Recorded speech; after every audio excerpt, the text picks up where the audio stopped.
Vamos a continuar con las siguientes sesiones. Lastimosamente hemos tenido algunos inconvenientes con varios de los expositores que no han podido llegar a Trinidad. Por lo tanto, vamos a tratar de seguir organizándolo conforme al programa. Es muy posible que tengamos algunos movimientos porque se han suspendido algunos vuelos tanto desde La Paz como Santa Cruz. Así que puede que lleguen más tarde, puede que lleguen mañana, todo dependiendo de las aerolíneas. Sin embargo, vamos a tratar de que fluya lo más acorde posible el evento, ¿no? También igual algunos ya han mencionado de que ya no van a poder, entonces nos han enviado sus ponencias grabadas para poder estar presentes de alguna forma. Y si ustedes tienen alguna consulta hacia estos expositores, en algunos casos ellos han agregado su correo electrónico al final de la presentación para que se les pueda hacer llegar, o me consultan para que yo les pase el contacto de los investigadores para que puedan realizarles sus consultas. En este sentido vamos a presentar la siguiente ponencia, que está a cargo de Víctor Gabriel Castel Uría. Su ponencia se titula Del control hacendario a la reforma agraria, Memorias del Cantón Tacna, desde 1932 a 1952. Espero se encuentren bien, y si están viendo este video es porque se me ha imposibilitado viajar a Trinidad por razones personales, laborales, económicas también. Sin embargo, quedo totalmente agradecido de inicio con todos los asistentes en Trinidad, con la organización de la RAE 2025 y por la oportunidad que me están brindando de compartir mi conocimiento con ustedes. En estos 20 minutos voy a hablar sobre el siguiente tema: del control hacendario a la reforma agraria, Memorias del Cantón Tacna 1932-1952. Quien les habla es Gabriel Castel Uría. Y bien, voy a empezar con el tema, ¿no? Entonces debemos partir por lo siguiente, ¿no? Como tal, Tacna es un cantón ubicado en la provincia Subyungas, en la segunda sección, que pertenece al municipio de Irupana en la actualidad.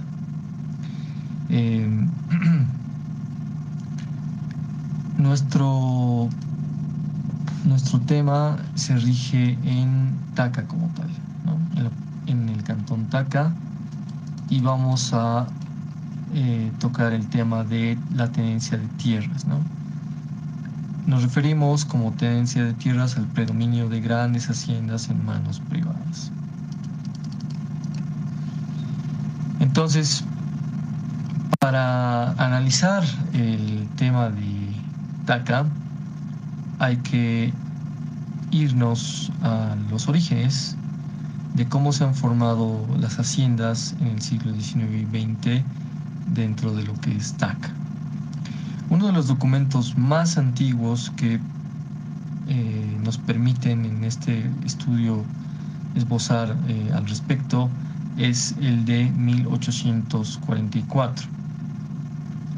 El de 1843 y 44, que hacen hincapié a que Tacna era una hacienda denominada San Cristóbal de Tacna. Este primer documento del título de la hacienda San Cristóbal de Tacna hace hincapié a que el visitador de tierras pone en evidencia como dueños de esta hacienda a Ignacio Portugal, Mariano Quinteros, Juan Ramírez y Bernarda Pérez, vecinos y residentes en el vicecantón Tacna, ¿no? Entonces, este es un antecedente histórico muy importante, porque durante el siglo XIX vamos a tener lo que viene a ser el tema de problemas de propiedad también respecto a lo que es el cantón Tacna, con los que he mencionado, así también con terrenos o linderos que estaban limítrofes con Tacna, como Colpani, Mamanani y Cerrupat. También es importante mencionar que, por ejemplo, quienes han sido partícipes de este problema de tierras, además de los vecinos anteriormente mencionados, son doña Lucía Mateos y bueno, el probar, ¿no?, que la tierra les pertenecía ha sido conflictivo, ¿no? Ha sido conflictivo, ha sido un motivo de conflicto entre los vecinos del cantón Taca a inicios del siglo XIX. Por otra parte, el objetivo del presente estudio nos remite a reconstruir la historia local a partir de fuentes documentales y orales, ¿no? Si bien tenemos documentación perteneciente al Archivo Histórico Municipal José Rosendo Gutiérrez, que nos permite estudiar de a fondo este caso en el siglo XIX y XX, así como los documentos de visitas de provincias pertenecientes al Archivo Histórico de La Paz, de la Universidad Mayor de San Andrés. Tenemos la historia oral, ¿no?, la entrevista a los pobladores locales. Y esto hace que bueno, el presente estudio se enriquezca mucho más, ¿no? Bien, entonces también es importante mencionar lo siguiente, ¿no? Durante finales del siglo XIX e inicios del siglo XX, el cantón Taca se va a ir distribuyendo en haciendas, ¿no? La hacienda de Santiago de Taca, la hacienda de Cacani, la hacienda de Toncopujo, la hacienda de Quilambaya. Entonces, estas 4 haciendas van a ser importantes a lo largo de la historia del cantón Taca como tal. Y también van a ir cambiando de nombres. Por ejemplo, la del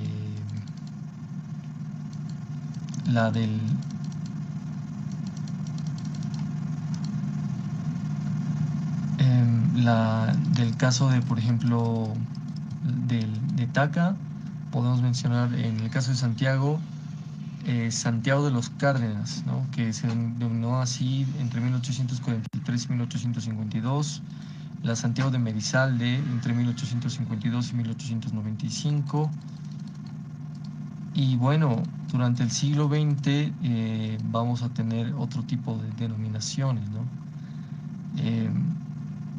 Ya como tal las que había mencionado, Quilambaya, Tarujumaña, Cacani, Toncopujo y Santiago, estas 5 haciendas eran parte del cantón Taca. José Román era propietario de Quilambaya y Tarujumaña para 1928, de Cacani los hermanos Villar. Dicho sea de paso, esta hacienda Cacani ha sido poseída por la familia Villar y familia Mariño desde finales del siglo XIX.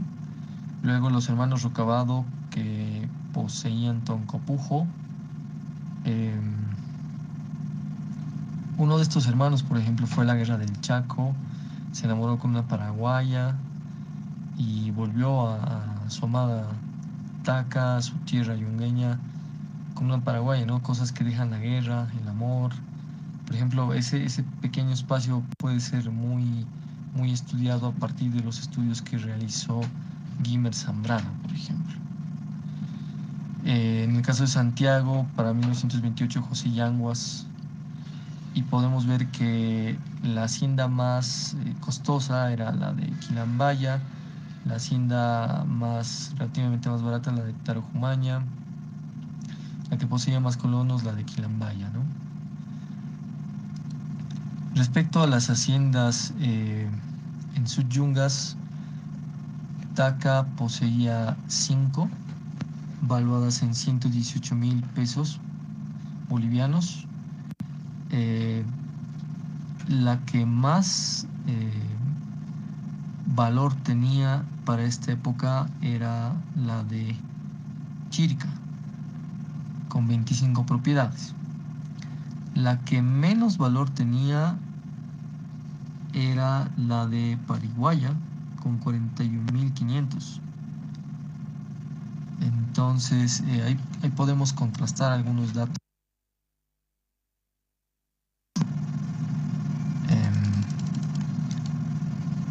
A partir del registro de catastro de 1932 también podemos determinar ciertas cosas, ¿no?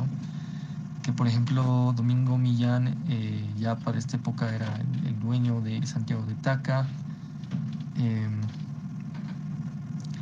y esta hacienda posteriormente fue vendida a Ezequiel Escobar, que tuvo un nexo entre Santiago y Ocobaya, ¿no? De Ocobaya mandaba, por ejemplo, palta, Taca, de Taca se mandaba choclo y papa, entonces había ya un circuito comercial formándose, ¿no? Hay que mencionar también en este campo que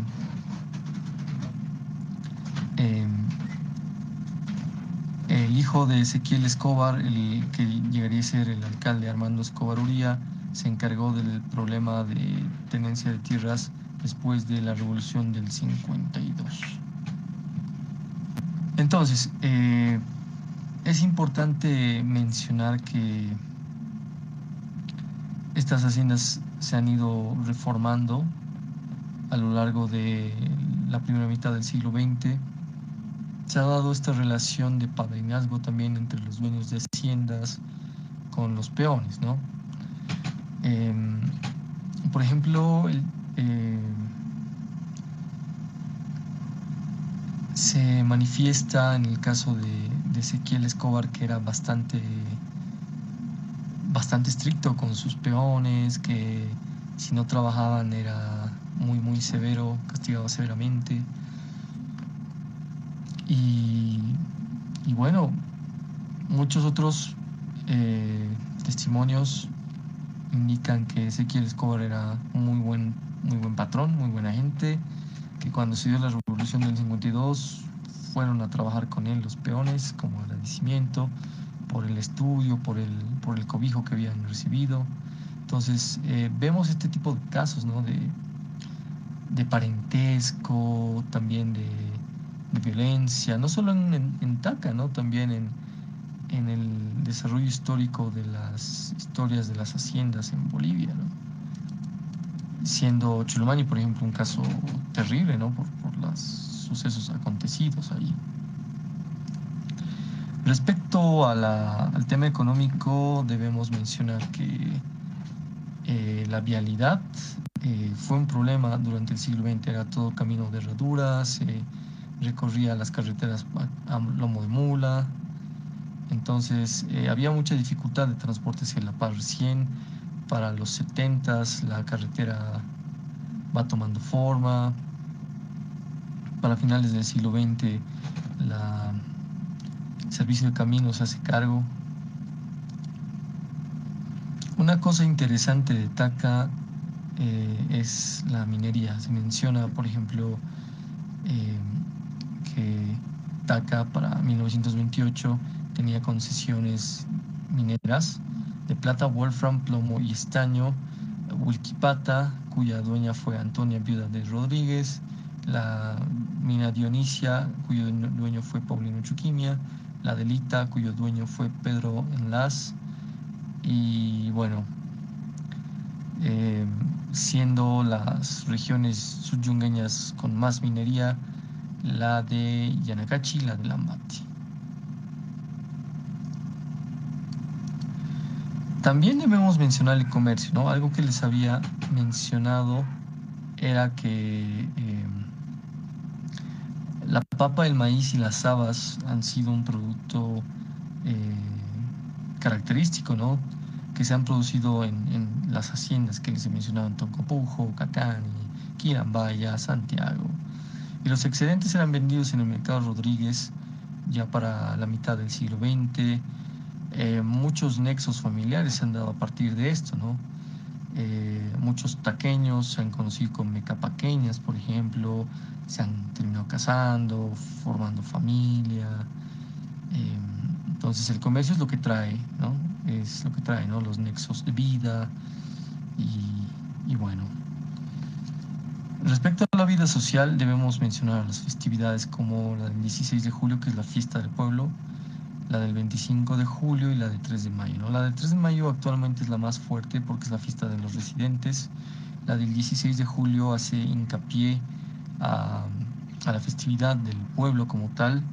Y Jaime Palacios, por ejemplo, en su testimonio oral menciona que antes los prestes se, se avisaba en la mañana haciendo reventar dinamitas, ¿no? Para que los pobladores cercanos puedan disfrutar también de la fiesta.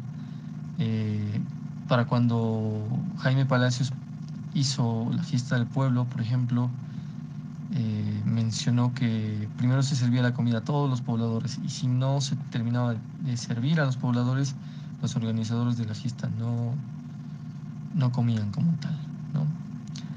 Haciendo hincapié al hospicio y a la cortesía que realizaban. También es importante mencionar que la iglesia en Taca conserva documentación en latín, Biblias en latín, documentación, registros de 1905, que son pocos pero que son valiosísimos. Respecto a la educación, debemos mencionar que el registro escolar de 1904 data de 17 niños y 13 niñas, siendo los primeros docentes Froilán Moncada y Elías Sánchez. La educación también ha ido avanzando conforme ha pasado el tiempo, ha ido mejorando la infraestructura.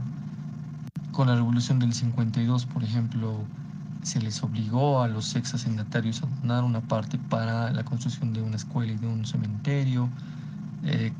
Algo que se hizo, por ejemplo, con las haciendas mencionadas, ¿no? Tomocapujo, Cacani, Quilambaya, Santiago. Los hermanos Rocabado, por ejemplo, han donado el espacio respectivo para la escuela y cementerio. En Cacani también se ha hecho lo mismo con la familia Mariño y Villar. En Santiago lo propio. Y bueno, para 1963, por ejemplo, se da la construcción de la escuela en la ex hacienda Toncopujo. Como conclusiones podemos decir que es importante profundizar dentro de la historia local, de la comunidad que queramos estudiar, de la población, del cantón que queramos estudiar, para conocer nuestras raíces, para saber de dónde venimos y hacia dónde vamos, para que los usos y costumbres de las poblaciones no queden olvidadas en páginas escritas, en documentos escritos, en expedientes, para que esto pueda transmitirse de generación en generación. Y es importante por eso recuperar la historia oral como patrimonio local, que puede llegar a ser bastante útil para estudios de la microhistoria también, ¿no? Entonces es importante validar lo que somos y darle importancia a nuestros orígenes. Como agradecimientos, quiero agradecer primeramente a Dios por estar donde estoy ahorita, a mis papás, a Isabel y a Víctor por haberme brindado educación, amor, cariño, a mi hermana Tania por la educación, a mi abuelito Franz que nació en Taca, por la puntualidad, a mi abuelita Cristina por la humildad y sencillez, al amor de mi vida Sara por el compromiso, respeto y apoyo mutuo, y a Julián por ser el motor de alegrías venideras. En la parte académica, agradecido totalmente con el magíster Ramiro Fernández Quisbert por haber persistido en su colaboración a pesar del tiempo, de los aspectos laborales y de la vida misma, al Museo de Etnografía y Folclore por haber puesto su confianza en mí, y a Pedro Aliaga, mi tutor de investigación, por sus constantes correcciones y apoyo, sin el cual esta ponencia no hubiese tomado forma. Dentro de la bibliografía, cito toda la bibliografía que he ido referenciando y usado. Son varios documentos del Archivo Histórico Municipal José Roseno Gutiérrez, de la Alcaldía de La Paz, del Archivo Histórico de La Paz, que pertenece a la carrera de Historia de la Universidad Mayor de San Andrés. También fuentes orales como entrevistas que pueden ver en mi página de YouTube, que pueden consultarlas. Y si tienen alguna más dudas o quieren que les envíe una copia de esta presentación, pueden consultarla, pueden mandarme un mensaje al siguiente correo, a gabrielcastel777@gmail.com. Sin nada más que decir, quedo nuevamente agradecido con todos ustedes. Que tengan un buen resto de jornada allá en Trinidad. Un abrazo fuerte. Muchas gracias.